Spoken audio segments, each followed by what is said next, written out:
suggested that we meet under a disused jetty by the river. Disused Yeti? Hi, welcome to Disused Yeti. I'm Risa Romano. I'm Ken. You know his last name is Zyder. I just want to point this out. They don't care. That's true. And I'm Warren J. Cox from the Galaxy of Comics. I'm like Cher, just Ken. And we're gonna be talking about. Okay, well, there was this article that was.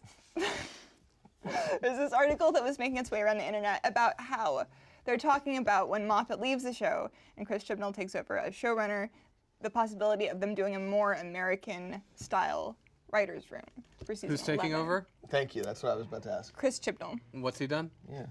Doctor Who. Well, okay, he's probably most famous for Broadchurch. There you go. Oh, that's Yes. right. That's right. Okay. I like that show. I do too. The American It's one was very terrible. dark. I did not see the American one. Oh, it's terrible. Wasn't it called something else? Great. It was, Point. yeah. It But was it had. terrible. But it had. It had David Tennant. Tennant, and he But was the doing rest a of the really cast bad was- American accent in it. Yeah. It really kind of faded all over the place. Okay. Huh. But they're gonna do an American. Well, we don't know. Oh, okay. They were talking He's about it. also he's written for Torchwood and he's written for Doctor Who.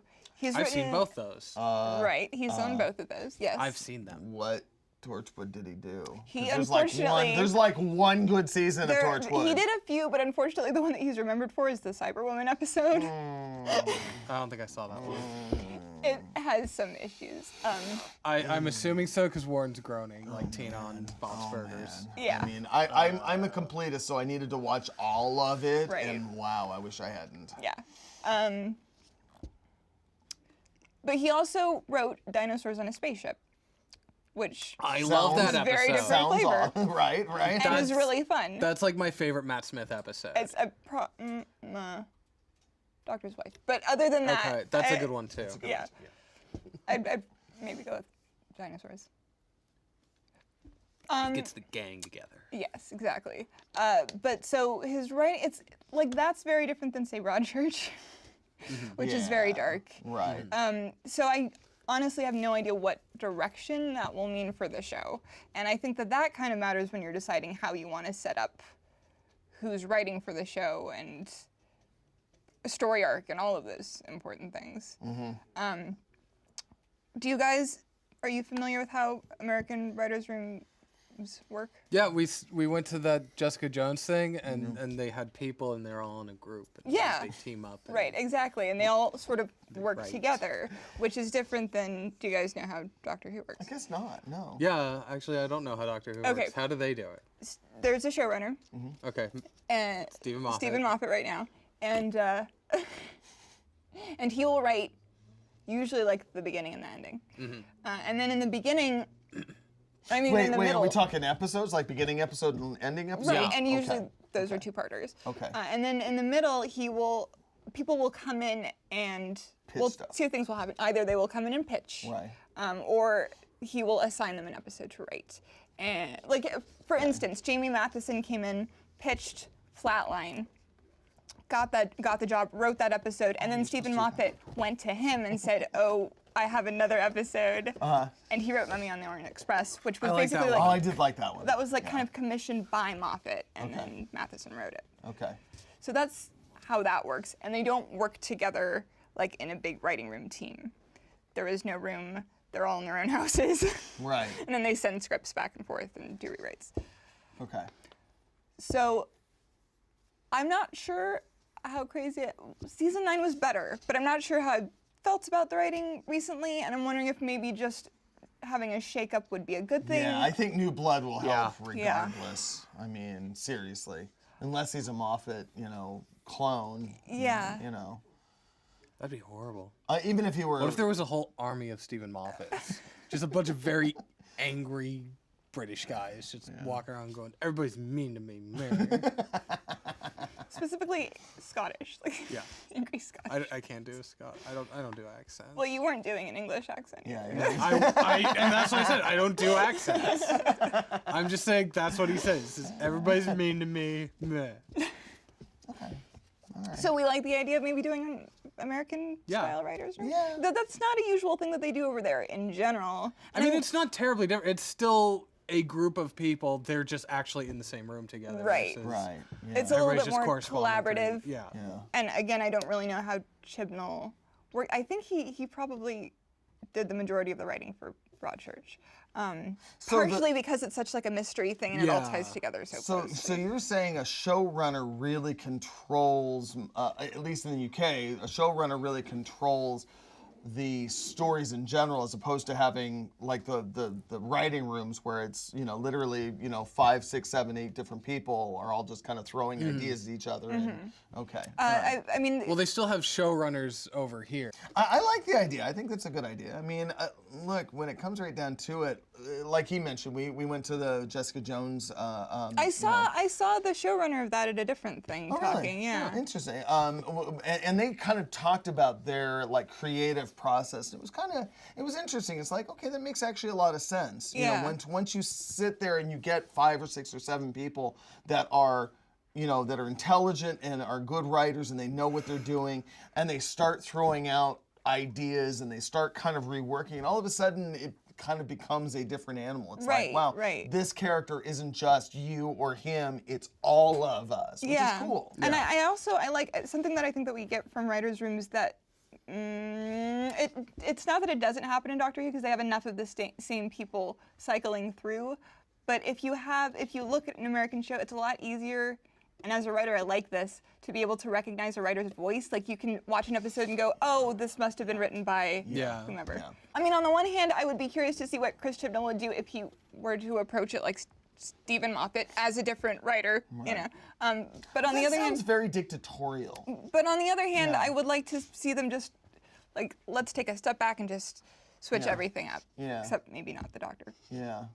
But maybe, I don't know, it might be good to just change everything out. I mean, when Russell T Davies left, they got a new Doctor, new companion, New sonic screwdriver. new sonic screwdriver. They just changed You know what's everything really over. funny? The friends of mine in the UK that I was talking to, the number one thing they hated the most about last season, the sunglasses. The sunglasses were horrible. I hated the sunglasses. I hated the sunglasses. Yeah. Sonic sunglasses, stupid. Yeah. That was the number one thing that they said they hated. Stupid.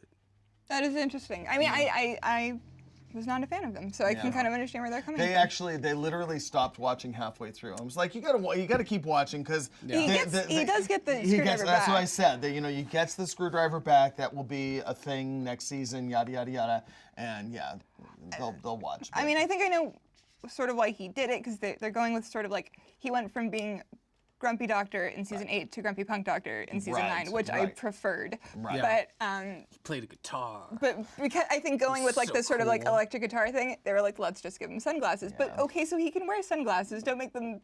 Don't take away his screwdriver. Yeah. By the time we got to the River Song Christmas special, I thought that was really good. which I enjoyed, I wasn't crazy about it, but I liked that they were like kind of like just starting fresh. They never even mentioned Clara. They never really mentioned anything from season 9. Yeah. They're like, we're starting over, which is sort of Good necessary. start over right when you're at We're the starting end. over right at the ending. Okay, so Chris Chibnall and the writers' room. Yes. Who do you want to be in the writers' room? Do you have like anyone T. specific? Davies. Okay.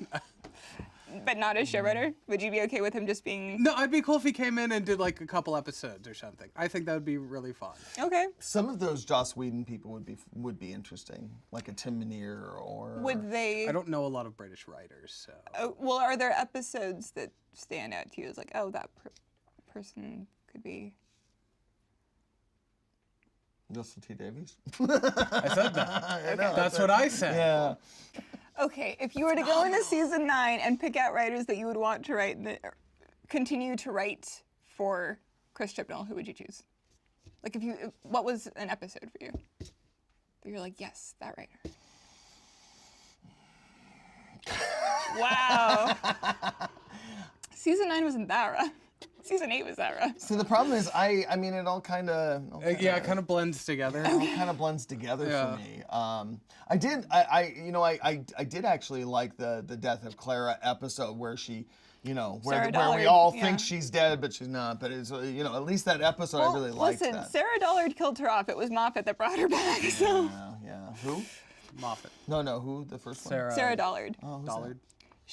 I think she's the Australian one. They have a female Australian writer, which is really exciting because she's not from England, and it's a woman, and they have not had any of those since like season 2 or something, and they had 2 this season. Yeah. The other one was my favorite one from this season, which was The Woman Who Lived. So there's nobody stands out to you. It's like, this is a person. I want them to come back. Yeah, I don't really recall. know I don't recall anybody's name. Yeah. No, that's fine, but like, was there a story that you liked or something? I did like The Girl Who Lived. I thought that one was really good. That was. Was that the first one? Well, Girl Who the Died, second Woman Who one. Lived. That's the second one. Yeah. Amazing. Yeah. Okay. Yeah. Catherine. Who did part 1? Or something? Jamie Matheson and Stephen Moffat. Okay. I'd like Jamie Matheson to come back. Yeah.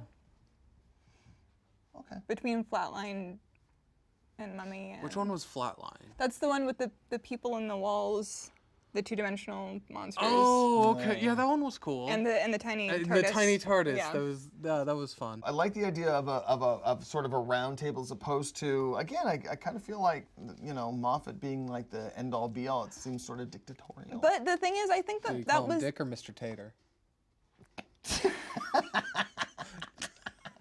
Wow. the thing is, I don't know that wasn't the way Davies ran it as well. Really? I think it probably was. Yeah. You mean dictatorial? Yeah. Which is fine, because Like your I would word I would of the be- day. Yeah, kind of. Yeah. Dictatorial. Yeah, kind of. I'd be better with him being a dictator than Moffat being a dictator. So your problem is with who's the show writer, Kinda. which we already knew. I mean, maybe it's fine if they don't do it that way. And it still sounds like that's not a for sure thing. It I just think no sounds matter- like an idea they were tossing around. Yeah. Sure. I think no matter what, just fresh blood is going to help the show Yeah. a lot. Yep. And hopefully, in addition to a couple of those really solid writers, they'll just bring in different people who we haven't seen before. Yeah. I think there should be some of the same people. Simon Pegg should write an episode. That would be really fun. That would be really cool. And I think Edgar Wright should write it. Oh, that'd be so great. So is there anything else about writing or Chris Chibnall? So you guys didn't know that he was taking over? Or you just didn't know who he I was? couldn't or when he remember was- what- I didn't remember. Yeah. I didn't remember. I watch a lot. I watch a lot and I read a lot. Yeah. Me too. I remember the Chris Chibnall ones. Whatever.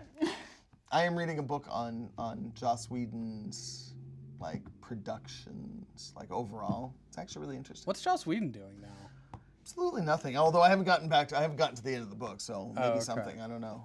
I was at a Actually, con once and someone said they would like him to write for Doctor Who, but I don't know that would ever happen. he just recently. I could see him do an episode. Oh, yeah. I could totally see that. It's yeah. a matter of I don't know how they do, especially about reaching out to people from other countries Yeah. to write for them. Oh, wasn't Peter Jackson in talks of doing something? Directing one, yeah. There's That'd be been cool. some That'd talks Be about cool. that. That would be really. There was cool. actually He could they, have they some put out a hobbits whole. and some crazy puppets and shit. You guys apparently don't watch these, but they put out a whole video where Peter Capaldi is walking around in the background as the Doctor I in did Oh, see yeah. Peter that. Jackson's I did house. see that. Yeah. That's right. See, I was remember that, things. Was that because they were talking to him about directing? Yeah, I kind of thought. I was hoping that was them confirming it, but then I haven't heard anything since, and so I'm wondering. Maybe maybe not. because it's still so far away. Maybe, yeah. Plus, I mean, who knows what's he working on? Maybe he's got 5 projects down the line. So Well, hopefully they're done making Hobbit movies, I so think- that I should think clear they're up his pretty done with schedule The Hobbit. pretty good. Terry Jones. Should get Terry Jones to do an episode of Doctor Who. That would be awesome. Yeah. Terry Gilliam. He should direct it. Yeah. Terry Terry Jones Jones should and write it, and Terry Gilliam should direct it. That'd be fucking cool. There you Okay, go. See, I had a thought. I did This too. is a very good thought too. Dear diary, I had a thought today. Plum. Okay, so until next time.